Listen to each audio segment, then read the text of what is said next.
Class 1 سے لے کے کلاس 10 تک، وہ بچے شاید اتنے میچیور نہیں ہے یا اتنے لرنڈ نہیں ہے، یا ان کو ٹیکنالوجی کے یوز کا اتنا پتہ نہیں ہے کہ وہ اس کو کس طرح اس کو فائدہ اٹھا سکیں. تو جو میچور بچے ہیں مطلب ہائر ایجوکیشن لیول پہ 10ویں کے بعد کالج لیول کے یونیورسٹی لیول کے، ان کے لیے تو آن لائن سسٹم ایجوکیشن بہت ایڈوانٹیج ہے، کافی فائدہ مند ہے. لیکن اسکول لیول کے بچے شاید اس سے اتنا فائدہ نہیں اٹھا سکتے کیونکہ بچے اس کی سیریسنس طرح نہیں سمجھتے. دوسری بات یہ کہ بچے موبائل کے یوز کو یا کمپیوٹر کو بعض اوقات مس یوز کرتے ہیں. جی جی وہ بجائے اس کے کلاس روم انٹریکشن کر لیں،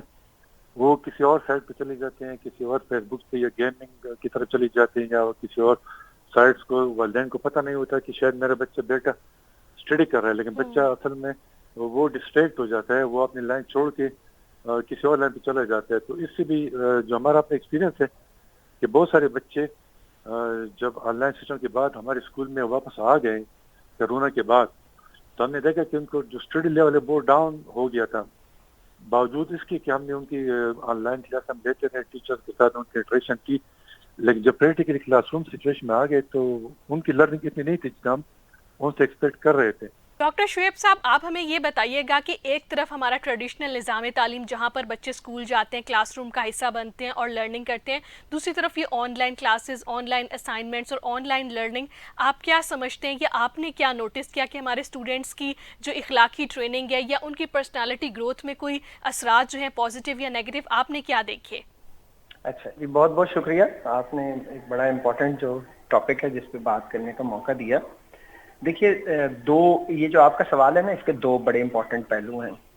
اب مجھے ایگزیکٹلی نہیں پتا آپ کے پاس کتنا ٹائم اویلیبل ہے، لیکن میں کوئکلی اس کو ریپ اپ کرنے کی کوشش کروں گا. دیکھیے، پہلے نا class room teaching is a different scenario, اور جو آن لائن لرننگ ہے وہ ایک ڈفرینٹ سینیریو ہے نا. آن لائن لرننگ کو آپ یوں کہہ سکتے ہیں کہ آج کے جدید دور کی ایک تقاضا ہے، اور خاص طور پہ جو کووڈ کا جو سینیریو ڈیولپ ہوا اور جس طرح دنیا میں تبدیلی آئی، اس کے تحت یہ ایک فنومینا تھا جو ہمارے اوپر آ کے گرا نا، ٹھیک ہے، بلکہ پوری دنیا پہ آ کے گرا. اس سے بہت پہلے جو ورچوئل کلاس روم کا جو کانسیپٹ آیا تھا، یعنی کووڈ تو اب بالکل نیا فنومینا ہے نا. یہ آج سے کو میں تقریباً آپ کو 10 سال پہلے کی بات بتا رہا ہوں کہ جو ورچوئل کلاس روم لرننگ کا جو کانسیپٹ آیا تھا، ہمارے یہاں ہائر ایجوکیشن کمیشن نے بھی اس کو اڈاپٹ کیا تھا. ہم لوگوں نے اپنی یونیورسٹیز کے اندر بھی، میں جب میری جو سابقہ یونیورسٹی ہے وہاں پہ ہم نے ایک بڑا خاصا ایک ایکسپینسو قسم کا روم ہم نے وہاں پہ تیار کیا تھا، جس میں بڑی ہماری کوئی 60 انچ کی جو نا اس وقت ہم نے وہاں پر ایک ہماری LCD لگوائی تھی، اور اس میں ہم نے دنیا کی مختلف یونیورسٹیز کے ساتھ کولیبریشن کر کے لیکچر سٹارٹ کروائے تھے. لیکن پھر کووڈ آ گیا، اور کووڈ میں آ کے پھر آن لائن کو ذرا زیادہ اس پہ محنت ہونا شروع ہوئی، اور پھر اس میں نئی نئی جدت آئی، اور پھر ٹیکنالوجی.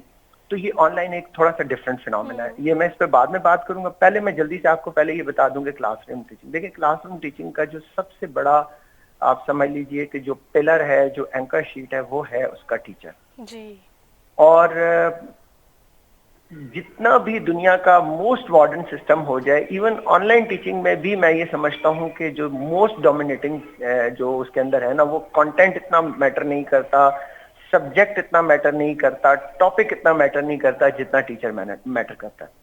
وہ ایک انتہائی، یعنی آپ کہہ لیجئے کہ جس کو کہتے ہیں نا کہ بالکل فارغ قسم کے ٹاپک کو بھی استاد چاہے تو اس کے اندر وہ اپنی اسکلز کے ذریعے اس ٹاپک کو وہ آسمان پہ پہنچا سکتا ہے، اور دنیا کے مشکل ترین یا موسٹ امپورٹنٹ ٹاپک کو بھی ایک ڈل ٹیچر، ایک بیکار ٹیچر اس کو زیرو کر سکتا ہے نا. تو ہم جو کلاس روم کے اندر جو ہیومن انٹرفیس، بیسیکلی یہ دیکھیں، ایک آپ کا ہے ٹیکنالوجی، اس میں دو لفظ اب استعمال ہوتے ہیں نا، کہ ایک جگہ پہ آپ کا کمپیوٹر، آپ کی اسکرین آپ کا انٹرفیس بن رہی ہے، اور ایک جگہ پہ آپ کا ہیومن انٹرفیس ہے. اب اس ہیومن کے ایکسپیرینسز، اس کے جو خیالات، اس کے تصورات، اس کی شخصیت کا جو امپیکٹ ہے. ہم لوگ بہت چھوٹے تھے نا، اب تو خیر وہ ہماری قدریں ماشاءاللہ خیر سے بالکل ہی، اب معاشرے کا تو رونا دھونا میں اب چھوڑ دیا میں نے اس کے اوپر مزید دکھ کرنا. لیکن ہمارے یہاں یہ ہم نے اپنے بچپن میں دیکھا تھا کہ ہمارے ٹیچر دور سے گزر رہے ہوتے تھے نا، تو ہم وہاں سے اشارہ کرتے تھے اپنے جو پیرنٹس کے ساتھ جاتے ہوئے یا کہیں گلی میں گزرتے ہوئے کہ وہ دیکھیں ہمارے ٹیچر جا رہے ہیں نا. یعنی ہمارے لیے ہمارا ٹیچر ہمارا رول ماڈل ہوتا تھا، وہ سب کچھ ہوتا تھا ہمارے لیے، اور انتہائی قسم پرسی کا دور ہوتا تھا. یعنی مجھے یاد ہے ہمارے پرنسپل، وہ میرا خیال ہے پورا سال ایک ہی شیروانی ان کے پاس ہوتی تھی، وہ پہن کے آتے تھے، لیکن اس کے باوجود وہ ہمارا رول ماڈل ہوا کرتے تھے. تو جو استاد کی امپورٹنس ہے نا، یعنی ہونا یہ چاہیے، آپ کا کوشچن ہے کہ جو استاد کی جو اہمیت ہے اس کو اس میں سے ہرگز ہم رول آؤٹ نہیں کر سکتے، اور جب تک استاد وہاں پر کلاس میں موجود نہیں ہوگا، ہم یعنی جو ایک ایجوکیشن ہماری جو آبجیکٹیوز ہیں نا، جو لرننگ آؤٹ کمز جن کو کہتے ہیں، اور اب آپ کو پتہ ہے یہ لرننگ آؤٹ کمز کے اوپر LOCs کے اوپر پوری دنیا میں کام ہو رہا ہے کہ اسٹوڈنٹ کو یہ پتا ہو کہ at the end of the day اس کی زندگی میں کیا تبدیلیاں آئیں گی. تو استاد وہ شخص ہے جو اس کی زندگی میں وہ تبدیلی لا سکتا ہے. یہ ہے استاد کی سگنیفیکنس. اب استاد کیسے یہ کرے گا، یہ اب ایک پورا کا پورا لمبا سبجیکٹ ہے کہ اس کے اندر کیا کیا صلاحیتیں ہونی چاہیے اس ٹیچر کے اندر اس کی اپنی شخصیت کی گرومنگ کیسی ہونی چاہیے، وہ کتنی ڈیڈیکیشن، کتنے پیشن کے ساتھ ایجوکیشن میں آیا ہو. آپ دیکھیے یہ 2000 کے بعد ہمارے یہاں ہائر ایجوکیشن میں تھوڑی سی اللہ نے استادوں کو عزت دی، اور ایک تھوڑا ان کی بہتر ہوئی مالی حالت، اور ان کی معاشی حالت ہمارے یونیورسٹی ٹیچر کی بہتر ہوئی، اور آج ہم کہہ سکتے ہیں کہ university teacher to some extent یعنی وہ ایٹ پار ہے. لیکن ہمارا اسکول کا ٹیچر تو ابھی بھی اسی طرح سے ہی پیچھے رہ گیا نا. ہم نے اسے اس طرح سے بلڈ نہیں کیا، ہم نے اس کی جو ضروریات تھیں اس کو وہ اتنی امپورٹنس نہیں دی، تو آج وہ کہیں نگلیکٹ ہو کے وہ بہت پیچھے رہ گیا. اور وہی اسٹوڈنٹ جو اس کے پاس سے FSC کر کے گزرتا ہے، 4 سال بعد وہ ڈاکٹر بن کے وہ اس کا اسٹیٹس کہیں آسمان پہ جا پہنچتا ہے، اور وہ ٹیچر وہی اپنی فائل اٹھائے ہوئے وہ اپنا ٹیوشن پڑھانے میں لگا ہوا. تو یہ جو ایک معاشرتی تضاد ہے نا جس نے استاد کو بہت پیچھے چھوڑ دیا ہے، یہ بھی ایک ذمہ دار ہے اس چیز کا کہ جو آج اساتذہ سے ہمیں وہ آؤٹ پٹ نہیں مل رہی. جہاں تک آن لائن ٹیچنگ کا ہے تو اقبال نے کیا بڑی خوبصورت بات کی تھی نا کہ آئین نو سے ڈرنا اور طرز کوہن پہ اڑنا، منزل یہی کٹھن ہے قوموں کی زندگی میں. دیکھیں آئین نو، اب یہ جدت کا زمانہ ہے نا، آپ کی ٹرانسفارمیشن ہو رہی ہے ایجوکیشن کی. آج دنیا اگر آن لائن سے کام لے رہی ہے، ہمارے جو بچے تھے جو پاکستانی جو دنیا کے مختلف یونیورسٹیز میں زیر تعلیم تھے،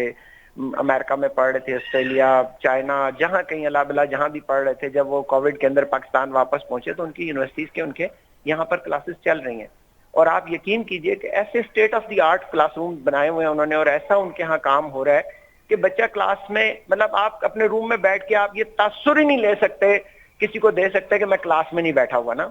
یعنی اس طرح کے چیک، یعنی یہ وہ ہمارا والا سسٹم نہیں ہے کہ پہلے تو بچے کا کمپیوٹر نہیں کنیکٹ ہوگا، پہلے تو بچے کے پاس لیپ ٹاپ ہی نہیں ہے نا جی، سیدھی سی بات ہے. اس کے پاس وہ فیسلٹیز ہی نہیں ہے. اگر اس کے پاس اسمارٹ فون ہے تو بیچارے کے پاس انٹرنیٹ ڈلوانے کے پیسے نہیں ہیں، ٹھیک ہے جی، وہ کارڈ ڈلوانے کے پیسے نہیں ہیں. اور اگر وہ فرض کیا کارڈ ڈلوا بھی دیتا ہے تو اس کے بعد جناب چونکہ آپ کا اتنا ہائی ٹیک سسٹم نہیں ہے کہ ٹیچر کو پتا ہو، ٹیچر نے کیمرہ اور وائس کہی ہوئی ہے سب کو بند کرنے کی، وہ لاگ ان ہوتا ہے اور اس کے بعد بچہ سو جاتا ہے، 3 گھنٹے کے بعد وہ اٹھتا ہے اور پتہ چلا کلاس ختم ہو گئی. تو چونکہ ہم اس جدت کے ساتھ آگے بڑھنے والے ہیں ہی نہیں، ٹھیک ہے نا جی، ہم تو وہ بھیڑ چال والے لوگ ہیں، بس جس نے جس طرف لگا دیا. ہماری نہ کبھی پرائورٹی رہی ہے ایجوکیشن، نہ رہے گی. کوئی میری طرح جو ماجے گاہ میں بیچارے ایفرٹ کر کے آگے نکل جاتے ہیں بیچارے، اس میں تو وہ کچھ تھوڑا سا چلے ریکگنیشن اپنے لیے بنا لیتے ہیں. باقی اب رہی صحیح کثر جو آپ کا ایک سیکٹر یہاں پر آ گیا جس کو ہم ریئل اسٹیٹ سیکٹر کہتے ہیں، اس میں ماشاءاللہ اتنی تیزی سے پیسہ آیا کہ جو تھوڑا بہت لوگوں کو ایجوکیشن، میرے طرح کے لوگوں کو نا تعلیم سے اپنے مستقبل کو بدلنے کا خواب دیکھا کرتے تھے، وہ کہتے تھے جی چھوڑو، بھاگ میں جائے سب کچھ. ہم جاتے ہیں، جا کے بیٹھیں گے، 4 پلاٹ بیچیں گے تو اتنا پیسہ کما لیں گے جتنا استاد جو ہے وہ ساری زندگی میں نہیں کما سکتا. اب یہ دیکھیے نا معاشرتی ڈائنامکس کیسے چینج ہو رہے ہیں. یہ ہے اصل جو ایشوز. آئی ڈونٹ نو میں آپ کی ریلیونس آپ کو آنسر دے پایا ہوں یا نہیں. یہ تھے ہمارے دونوں پینلسٹ جنہوں نے ہماری کلاس روم لرننگ لیول کے اوپر کافی زیادہ امپورٹنٹ چیزوں کو ہائی لائٹ کیا. دوسری طرف جو آن لائن ہمارا ڈیجیٹل نظام تعلیم ہے جس سے بچے جو ہیں ڈفرینٹ ایپس کے ذریعے، موبائل فون، اسمارٹ فونز، لیپ ٹاپس اور گیجٹس کے ذریعے تعلیم حاصل کر رہے ہیں. اب یہ سسٹم جو ہے ویورز ہمارے تعلیمی نظام کا حصہ تو بن چکا ہے، لیکن اس کا افیکٹو استعمال کرنا، یعنی کہ ہمارے ٹیچرز کو ان چیزوں کے ساتھ زیادہ فرینڈلی کرنا، ہمارے اسٹوڈنٹس کا جو لرننگ لیول ہے اس کو امپروو کرنے کے لیے یا کم از کم اسے مینٹین کرنے کے لیے ان کی توجہ کے لیے والدین کا بڑا اہم کردار ہونا چاہیے کہ وہ بچوں کو جب یہ آن لائن کلاسز لے رہے ہوں، آن لائن سسٹم کا حصہ بن رہے ہو، تو اپنے بچوں کو اس حد تک وہ انگیج رکھیں کہ وہ کچھ نہ کچھ کلاس روم سے، آن لائن کلاس روم سے لرننگ لے سکیں. مجھے دیجیے اجازت، اگلے شو تک کے لیے اللہ حافظ.